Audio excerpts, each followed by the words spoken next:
ৰাতিপুৱা মই মঙলদৈত মহিলা উদ্যমিতা অভিযানৰ পুঁজি বিতৰণ কৰিছিলোঁ আৰু আবেলি সৰুপথাৰ সমষ্টিত আমি উদ্যমিতা অভিযানৰ পুঁজি বিতৰণ কৰিম। এতিয়ালৈকে আমি অসমত ৬৭টা বিধানসভা সমষ্টিত উদ্যমিতা অভিযানৰ পুঁজি বিতৰণ কৰিলোঁ আৰু সৰুপথাৰ সমষ্টিত আজি আমি ২৩,৭৫৪ গৰাকী মহিলাক উদ্যমিতা অভিযানৰ পুঁজি বিতৰণ কৰিম।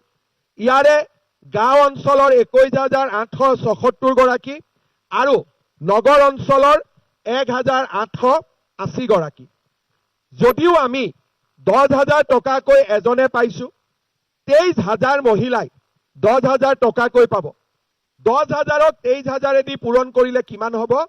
২৩ কোটি টকা। তাৰ মানে ইয়াত এঘণ্টাৰ পিছত আমি আপোনালোকক ২৩ কোটি টকা বিতৰণ কৰিম।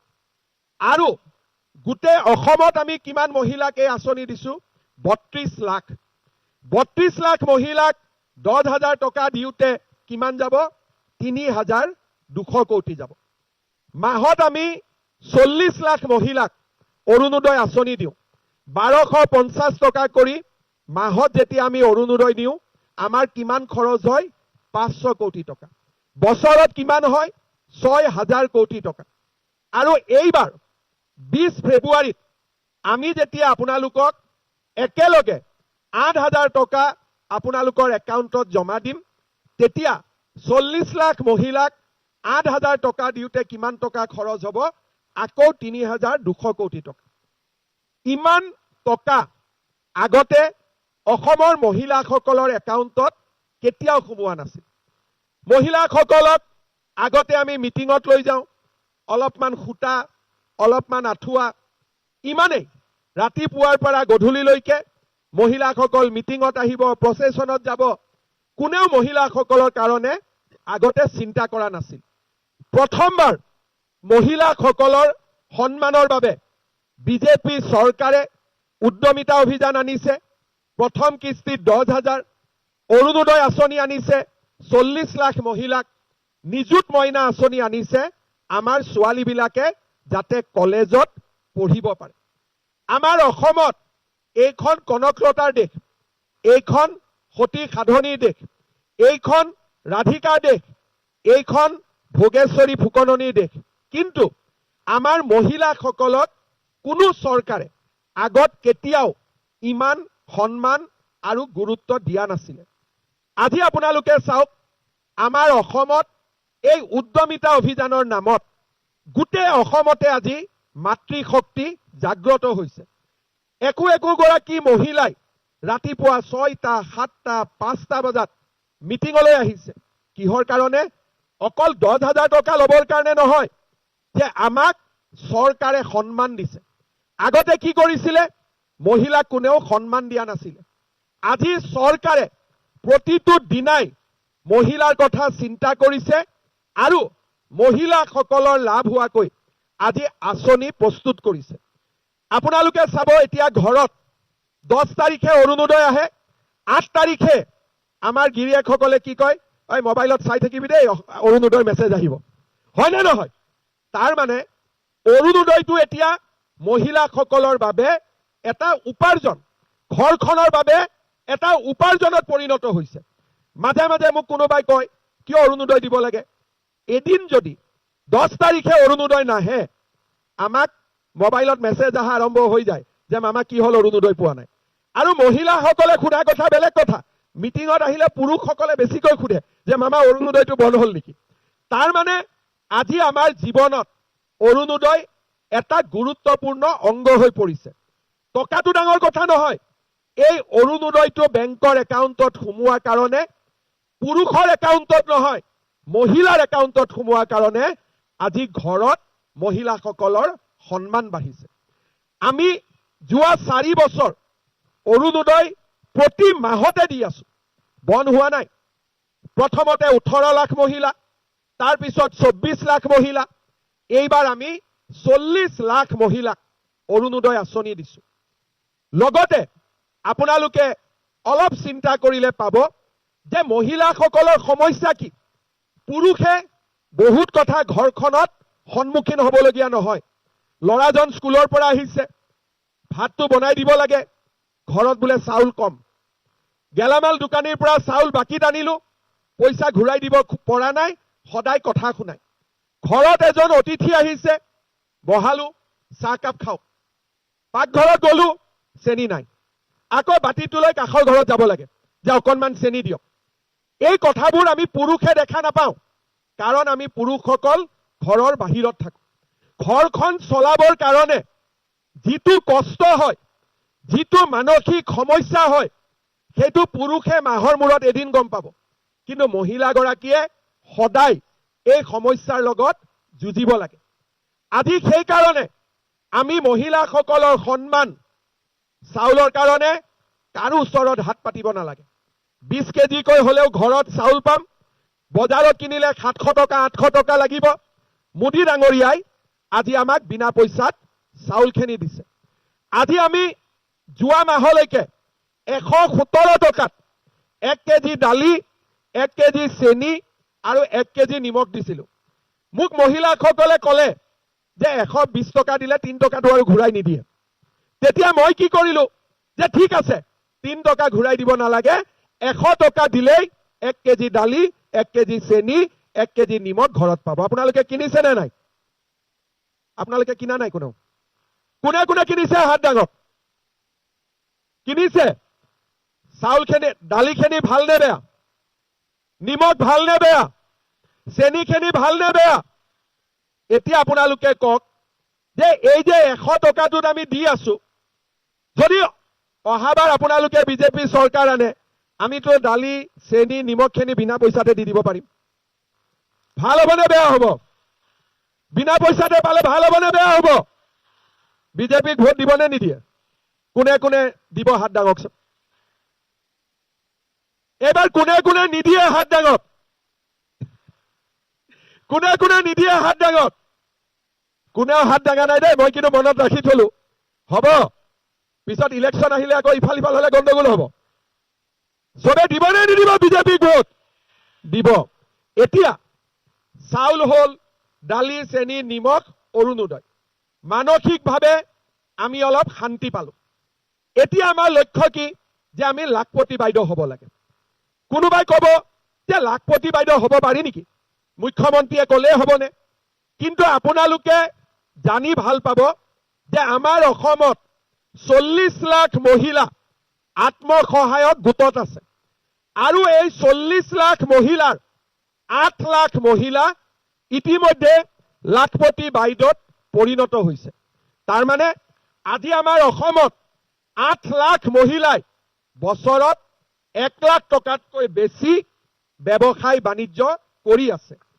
যদি 8 লাখ মহিলা লাখপতি বাইদেউ হ'ব পাৰিছে, আমি কিয় নোৱাৰিম?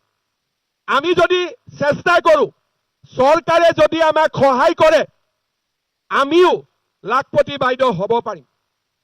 এতিয়া আপোনালোকে ভাবিব যে গোলাঘাটততো পাৰিব, গুৱাহাটীততো পাৰিব, কিন্তু আমাৰ সৰু পথাৰত কেনেকৈ লাখপতি বাইদেউ হ'ব? মই ৰাতিপুৱা সুধিছিলো যে সৰু পথাৰত লাখপতি বাইদেউ আছে নে নাই? মোক অফিচাৰসকলে ক'লে যে সৰু পথাৰত বহুত লাখপতি বাইদেউ আছে।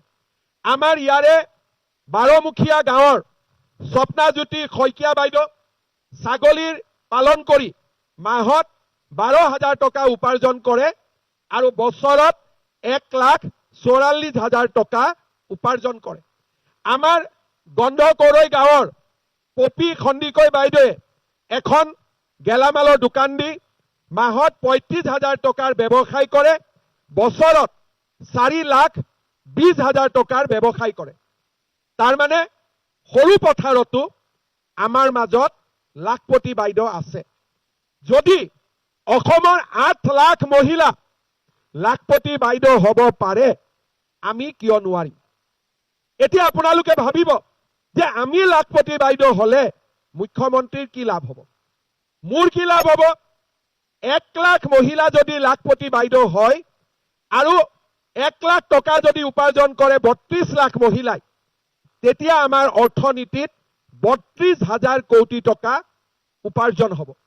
যি টকা আজি আমি পশ্চিমবংগ, গুজৰাটত পঠাওঁ, গাখীৰৰ কাৰণে কণীৰ কাৰণে সেই টকা অসমত থাকি যাব আৰু ৩২ লাখ মহিলা যদি লাখপতি বাইদেউ হয় অসমখন বছৰত ৩২,০০০ কোটি টকা ধনী হ'ব আমি ভাৰতৰ ভিতৰতে এখন সৰ্বশ্ৰেষ্ঠ ৰাজ্যত পৰিণত হ'ব পাৰিম যেতিয়া গাঁও অঞ্চলত আমাৰ অৰ্থনীতিত ৩২,০০০ কোটি টকা আহিব আমি বাহিৰৰ পৰা গাহৰি গৰুৰ গাখীৰ কণী আমি বাহিৰৰ পৰা আনিব নালাগে আমাৰ নিজৰ গাঁৱতে আমাৰ অসমতে এই টকা উপাৰ্জন হ'ব অসমতে এই টকা খৰচ হ'ব আজি আমি ৩২ লাখ মহিলাক লাখপতি বাইদেউ কৰিব খুজিছো আগত অসমত কোনো চৰকাৰে অসমৰ কাৰণে এনেকে ভবা নাছিল আমাৰ উদ্দেশ্য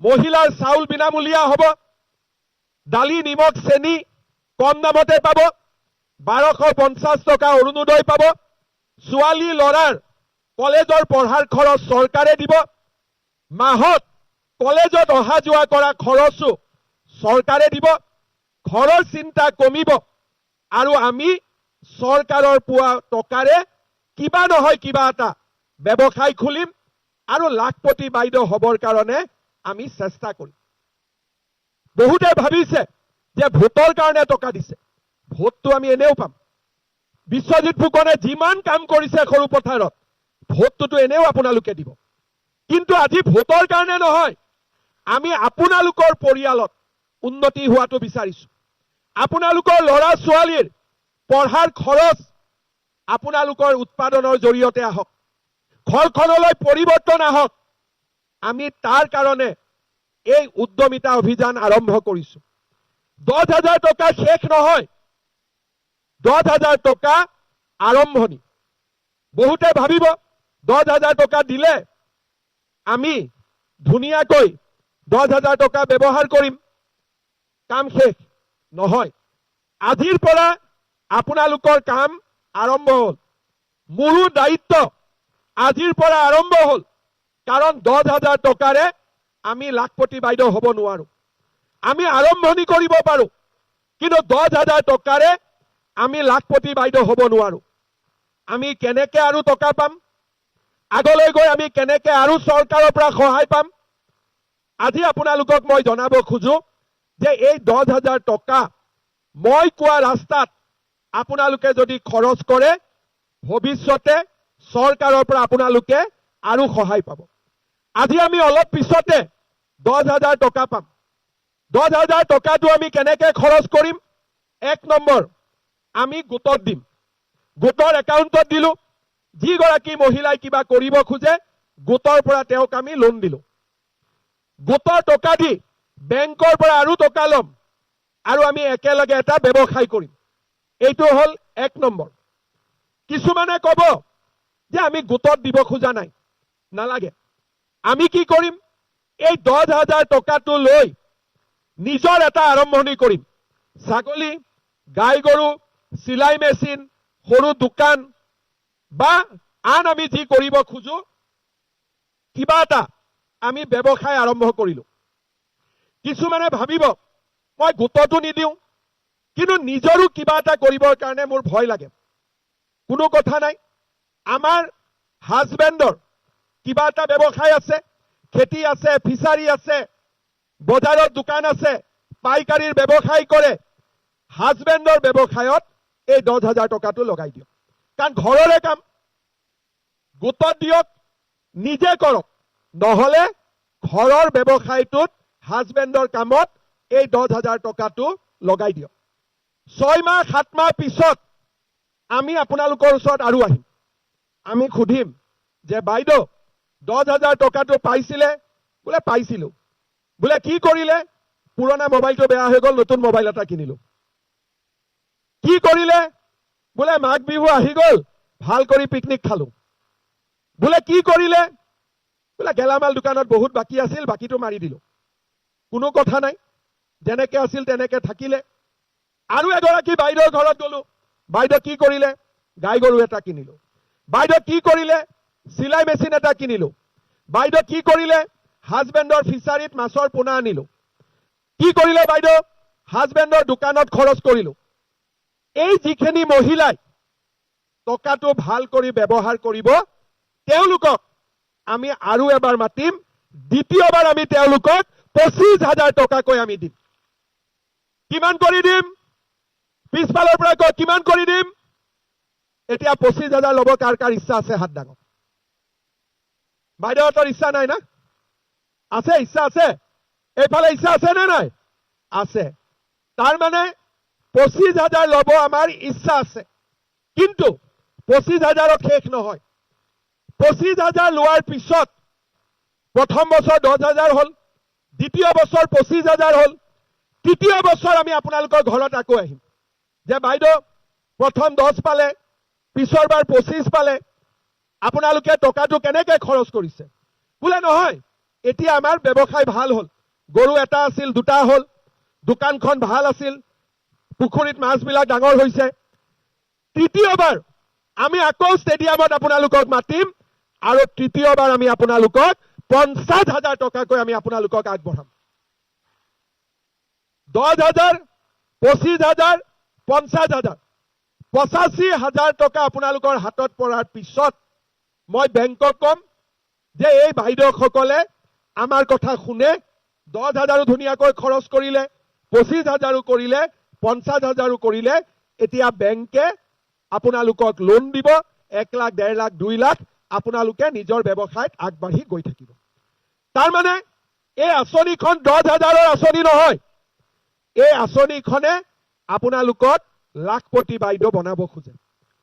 যাৰ যাৰ মনত ইচ্ছা আছে আপোনালোকে লাখপতি বাইদেউ হ'ব পাৰিব, কিন্তু যাৰ মনত ইচ্ছা নাই তেওঁলোকে লাখপতি বাইদেউ হ'ব নোৱাৰিব।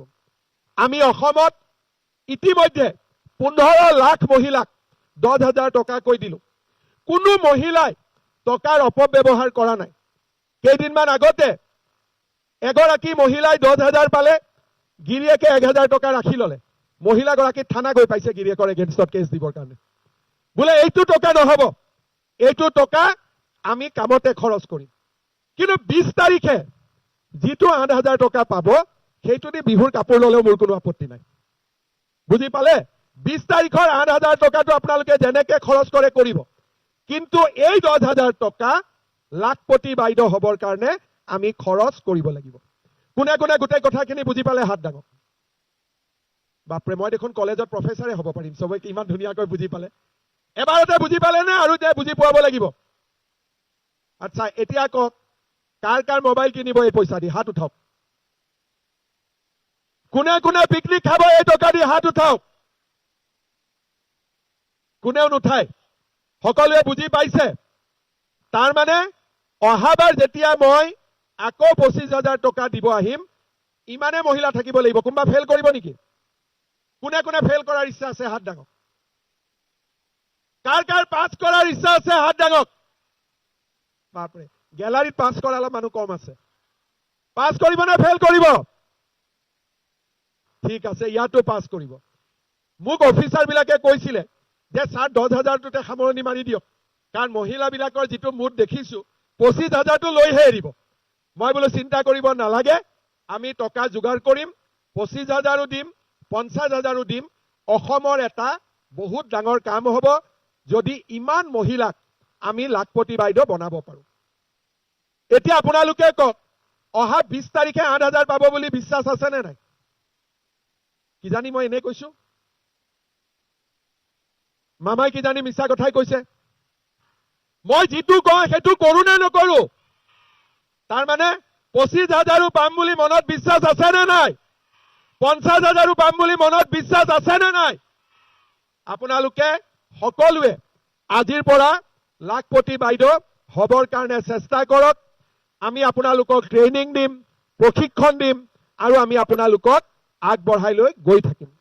আজি মই সৰু পথাৰত আহিলো, অহাৰ লগে লগে আমাৰ বিশ্বজিৎ ফুকন ডাঙৰীয়াই মোক বৰপথাৰ উচ্চতৰ মাধ্যমিক বিদ্যালয়লৈকে লৈ গ'ল। ইমান ধুনীয়াকৈ স্কুলখন বনাইছে, 8 কোটি টকা খৰচ কৰি। আগতে আমাৰ স্কুলবিলাক কেনেকুৱা আছিল? এতিয়া আমাৰ স্কুলবিলাক ডন বস্কো, সেন্ট মেৰিজৰ দৰে ধুনীয়া হ'ব গৈ আছে। আগতে এইবিলাক নাছিলে।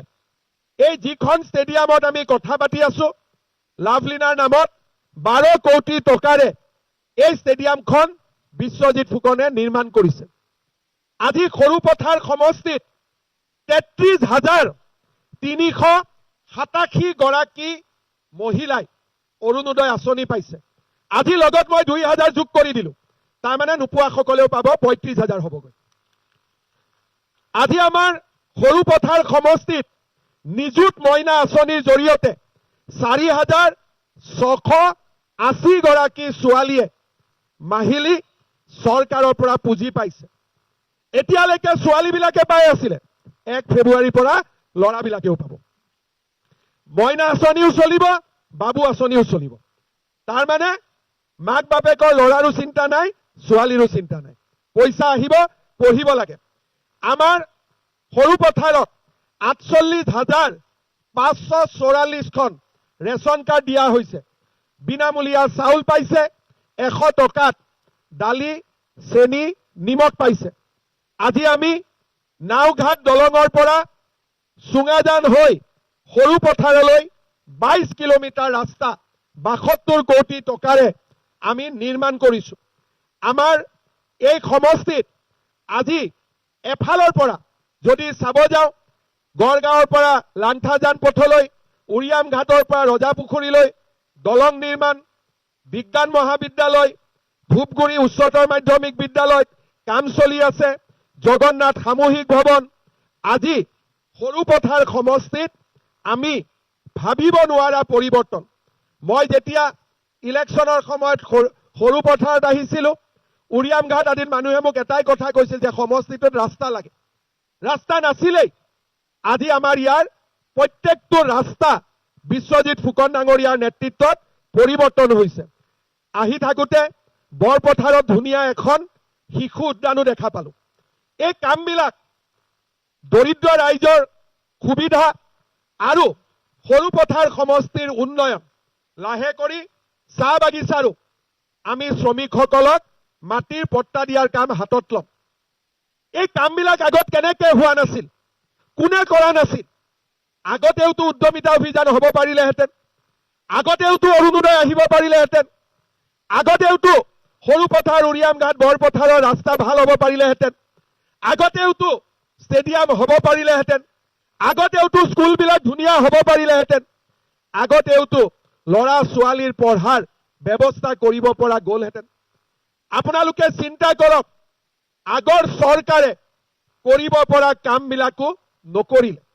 মই মুখ্যমন্ত্ৰী হোৱাৰ পিছত এই সৰুপথাৰ সমষ্টিতে এবাৰ দুবাৰ নহয় 8-9 বাৰ মই সৰুপথাৰ সমষ্টিত আহিছো। আগত মুখ্যমন্ত্ৰী 5 বছৰত এবাৰো সৰুপথাৰলৈ নাহে। আজি সৰুপথাৰ সমষ্টি দুপে আগবাঢ়ি গৈ অসমৰ ভিতৰতে এটা জাকত জিলিকা সমষ্টিলৈ ৰূপান্তৰ হৈছে।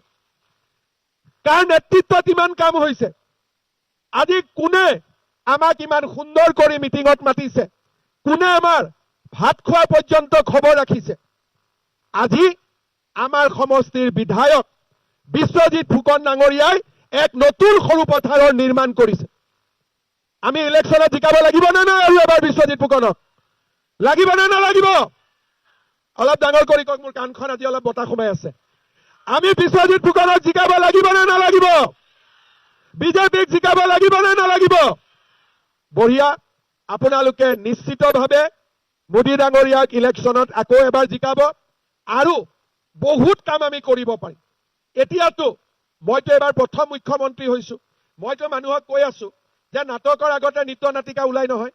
এই 5 বছৰ যি কৰিলো নৃত্য নাটিকা, আচল নাটকখন পিছৰ 5 বছৰতে ওলাব। কাৰণ ময়ো নাজানিছিলো। আগৰ মুখ্যমন্ত্ৰীবিলাকক চাই মই ভাবিছিলো ইমান কাম কৰিবই নোৱাৰি নেকি, কিন্তু চাওঁতে চাওঁতে ইমান কাম হৈ গ'ল। এতিয়াতো মই ভাবিছো যে আৰু যদি এখন শান্তিৰ অসমত আমি কাম কৰিব পাৰো, আমি ইয়াতকৈ 2 গুণ 3 গুণ 4 গুণ আমি কাম কৰিব পাৰিম। আমি অসমক এক নতুন দিগন্তলৈ লৈ যাব পাৰিম। অলপ আগতে মোক মোবাইলত 9 আৰু 10 তাৰিখে এডিআৰিৰ চাকৰি এপইণ্টমেণ্ট হ'ব। অফিচৰ পৰা মোক কাগজ এখন পঠাইছে, তাত লিখা আছে কোন ডিপাৰ্টমেণ্টত কিমান চাকৰি হ'ল। 1.5 লাখ পাৰ হৈ গ'ল। ইলেকশ্যনত কৈছিলো 1 লাখ। মানুহে 1 লাখ কওঁতে ভাবিছিল এনেই কৈছে। এতিয়া কৰোঁতে কৰোঁতে 1.5 লাখ হৈ গ'ল।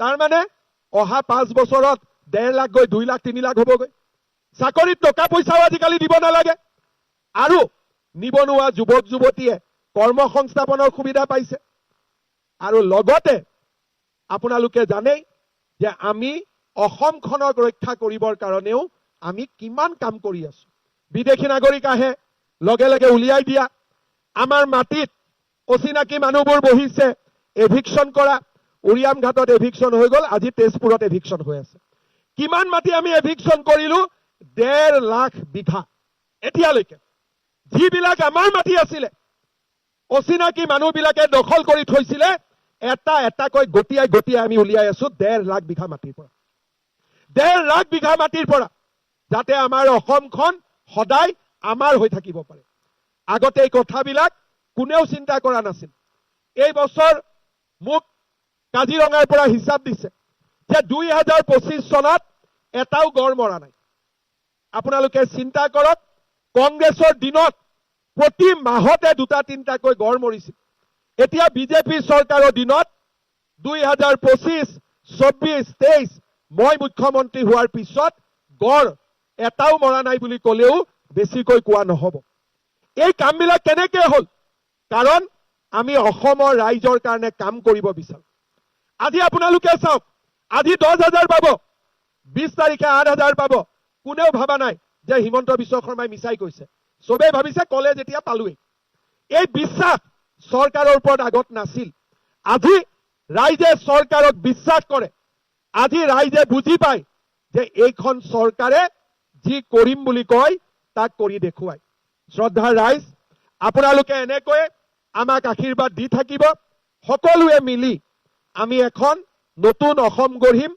নতুন সৰু পথাৰ আমি নিৰ্মাণ কৰিম শ্ৰদ্ধাৰ ৰাইজ আপোনালোক ৰাতিপুৱা 7টাতে আহিছে 6টাতে আহিছে মই বেছিকৈ কথা কৈ থাকিলে ঘৰত ঘূৰি যাওঁতে দেৰি হ'ব আপোনালোকে আজি চেকখিনি লৈ যাব লাগিব নহলে চাহু খাব পোৱা নাই ভাতো পোৱা নাই গলে মানুহজনে জুকাব যে চেকটো লৈ নাহিলি দেখোন সেইকাৰণে আমি খুব ধুনীয়াকৈ ফটাফট চেকখিনি বিতৰণ কৰি দিম গ্ৰুপৰ সভানেত্ৰী কোন কোন আছে হাত দাঙকচোন সভানেত্ৰীসকলে হাত দাঙক পুৰা পিছফালৰ পৰা আগলৈকে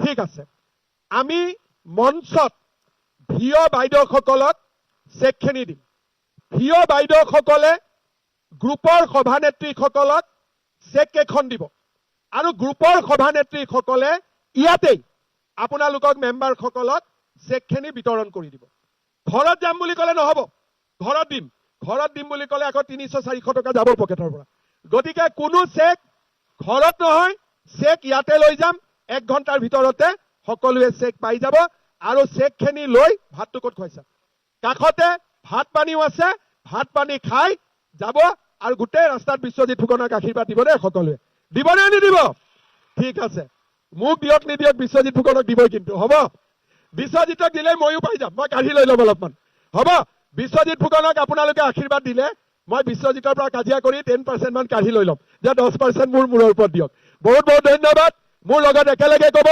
ভাৰত মাতা কি নৰেন্দ্ৰ মোদী